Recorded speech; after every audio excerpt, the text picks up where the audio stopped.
Reflexão bíblica. Atos dos Apóstolos. Capítulo 1. Atos, capítulo 1. Essa é a nossa missão. Neste capítulo de Atos 1, iremos ver um pouco da apresentação do início da trajetória dos apóstolos após os eventos descritos nos evangelhos de Mateus, Marcos, Lucas e João. Quando escreveu este livro, o evangelista Lucas enfatiza os fatos ocorridos na passagem de Jesus na terra e o cumprimento do seu propósito. Ele também conta sobre a promessa que estava próxima de acontecer, a missão deixada para os apóstolos e os primeiros passos deles após a ascensão de Jesus. Dessa forma, o primeiro capítulo concede direcionamentos importantes para o cumprimento da nossa missão e como devemos deixar o Senhor nos guiar em cada decisão da nossa vida. Acompanhe a análise completa do primeiro capítulo de Atos e mergulhe em mais esse estudo das Sagradas Escrituras. Os estudos de Atos só estão começando e você pode aprender muito com eles. Está pronto? Então vamos lá! Bom estudo! Atos 1, o contexto histórico. Após explanar em seu primeiro livro, grande parte dos acontecimentos do ministério realizado pelo Senhor Jesus, para um homem chamado Teófilo, o evangelista Lucas dá a continuação da história, escrevendo o livro que conta os atos dos apóstolos e a formação da primitiva igreja do Senhor. Embora Lucas provavelmente não tenha participado diretamente do mistério de Jesus e nem sido testemunha ocular do cumprimento do seu propósito, ele investigou e reuniu informações confiáveis em relação aos fatos ocorridos para escrever o seu primeiro livro, o qual leva o seu próprio nome. Já neste segundo, o seu próprio convívio com os apóstolos e mesmo com Paulo colaboraram para que pudesse escrever os acontecimentos mais importantes dessa fase inicial da igreja. Sobre o destinatário, Teófilo, pouco se sabe, mas como o evangelista o chama de excelentíssimo em Lucas 1 versículo 3, o entendimento é que ele era alguma autoridade importante da época, o qual Lucas confiava. Jesus ensinou sobre o que fazia. Leitura, versículos 1 e 2. O primeiro tratado fiz, ó Teófilo, sobre tudo que Jesus começou tanto a fazer como a ensinar, até ao dia em que foi recebido em cima, após ter dado mandamentos pelo Espírito Santo aos apóstolos que ele havia escolhido. Análise. Em um breve resumo sobre o seu livro anterior, Lucas dá início ao capítulo relembrando os grandes feitos do Messias. Todos os ensinos de Jesus eram embasados em suas realizações e na vontade de Deus. Ele falava sobre o reino e o demonstrava quando curava os enfermos e libertava os cativos. Inclusive, esse era um dos motivos da autoridade dele ser reconhecida pelas pessoas. Por outro lado, os mestres da lei daquela época se orgulhavam pelos seus cargos e exigiam do povo uma vida santa e fiel ao Senhor que eles mesmos não tinham. Ou seja, eles pregavam sobre o que não viviam, e provavam sua hipocrisia e falta de caráter, ao agirem de tal forma.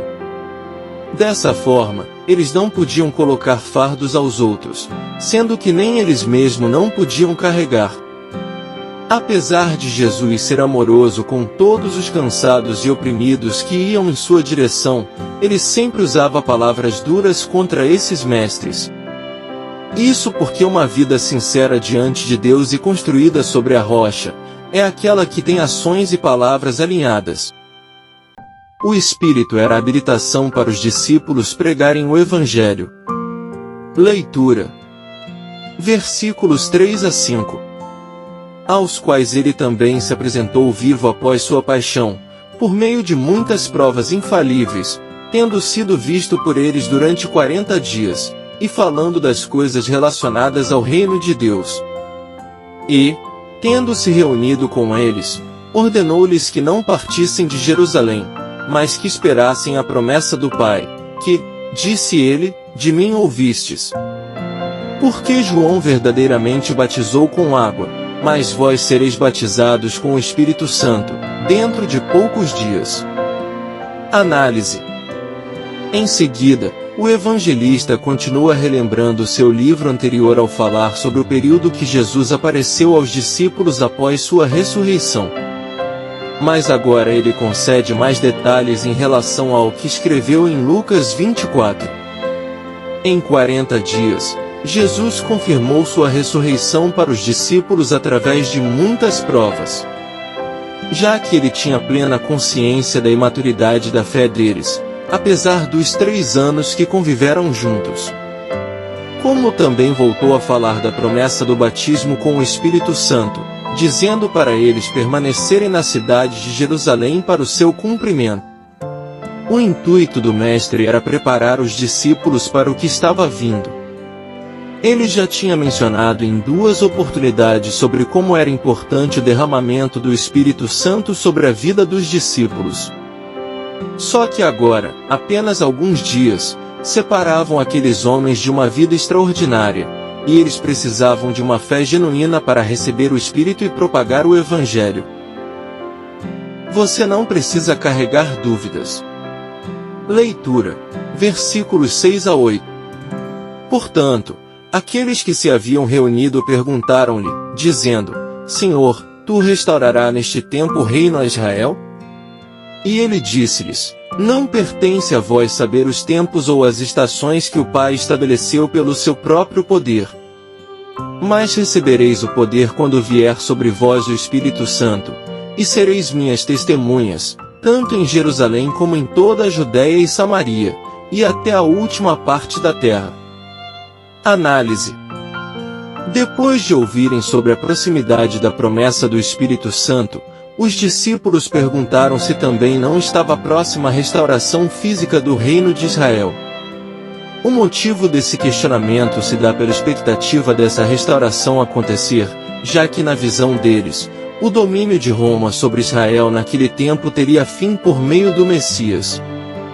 Os discípulos também podem ter se lembrado do que o profeta Joel disse, sobre o povo não sofrer mais humilhações, e receber do Espírito Santo. Joel 2. Jesus é muito claro em relação à pergunta feita pelos discípulos, bem como sobre o que eles deviam pensar naquele momento. O Espírito Santo iria habilitá-los para pregar a mensagem do Evangelho nos corações através de palavras e poder. A restauração não iria acontecer naquele tempo e a única preocupação deles era se manter no centro da vontade de Deus para então serem usados por Ele.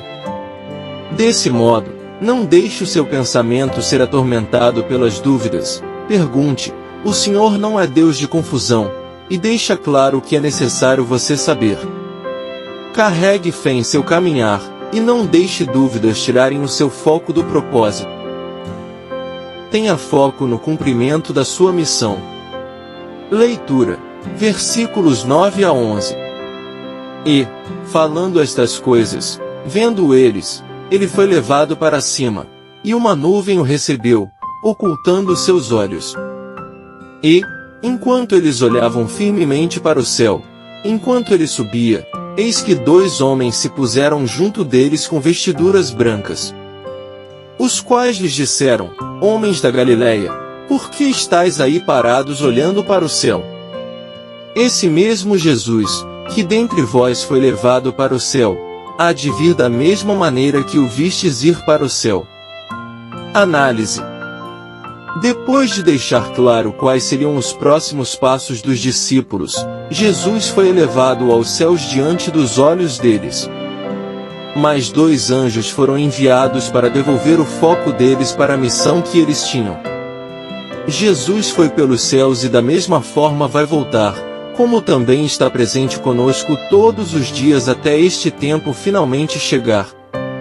Enquanto ele não vem, o nosso compromisso é esperá-lo ativamente executando sua obra, indo ao mundo e pregando o Evangelho para todas as pessoas. Marcos 16 versículo 15.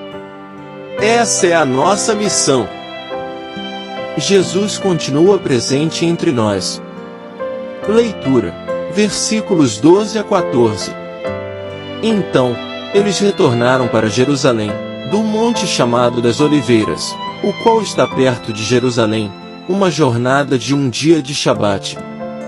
E, entrando, eles subiram à sala superior, onde se encontravam Pedro e Tiago, João e André, Filipe e Tomé, Bartolomeu e Mateus, Tiago, filho de Alfeu, Simão, o Zelote, e Judas, irmão de Tiago.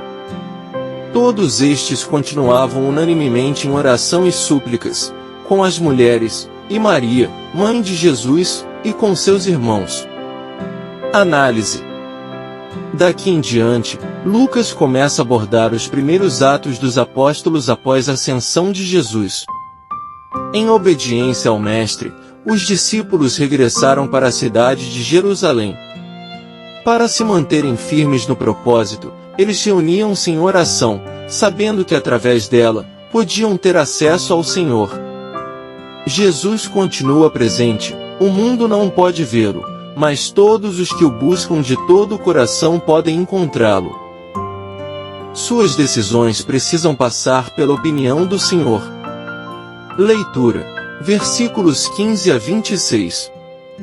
E, naqueles dias, levantando-se Pedro no meio dos discípulos, sendo o número de pessoas ali reunidas cerca de 120, disse: Homens e irmãos, era necessário que se cumprisse a escritura que o Espírito Santo predisse pela boca de Davi, acerca de Judas, que foi o guia daqueles que levaram Jesus, porque ele foi contado conosco e obteve parte neste ministério.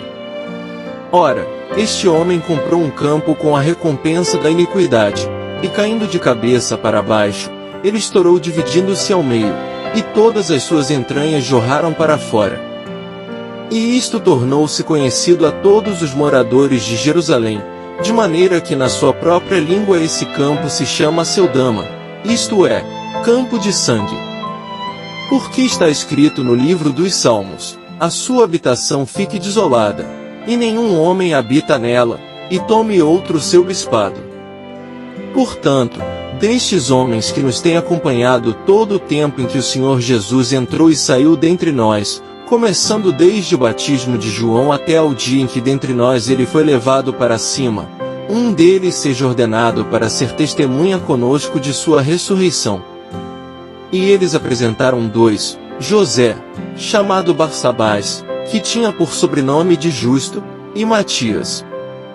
E eles oraram, e disseram: Tu, Senhor, que conhece os corações de todos os homens, mostra qual destes dois tens escolhido, para que ele tome parte neste ministério e apostolado, do qual Judas por sua transgressão caiu, para que ele pudesse ir para o seu próprio lugar.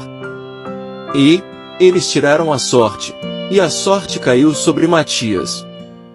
E ele foi incorporado aos 11 apóstolos. Análise. Ainda nos dias antecessores ao derramamento do Espírito Santo, Pedro explica para todos os seus irmãos em Cristo como a traição e morte de Judas foi para o cumprimento das Escrituras. Ele fala também sobre a necessidade de escolherem um substituto e classifica os pré-requisitos do candidato ideal para preencher a vaga deixada pelo traidor. Então José e Matias foram os dois homens indicados pelo povo para tal função. Mas somente pela orientação divina eles conseguiram escolher Matias como substituto. Da mesma forma, toda decisão que tomamos deve levar em conta a opinião de Deus. O coração humano realiza inúmeros planos, mas a resposta certa sempre virá do Senhor. O apóstolo Paulo diz em sua carta para a igreja de Éfeso para não sermos insensatos, mas procurarmos entender a vontade do Senhor. Portanto, não tome nenhuma decisão antes de entregar o seu caminho nas mãos de Deus e confiar nele. Conclusão. Por fim, o estudo de Atos 1 demonstra o amor de Jesus para os seus discípulos e como ele confiou nas mãos deles a continuidade do seu ministério. Ele não os deixou sozinhos para isso, e garantiu o auxílio do Espírito Santo. Inclusive o estudo de Atos 2 relata o momento histórico do derramar do Espírito, e o impacto dele na vida de milhares de pessoas.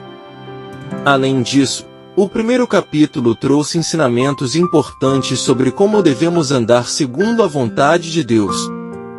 Porque viver de maneira sincera, obediente e guiada pelo Espírito de Deus, permitirá o cumprimento do seu propósito acontecer.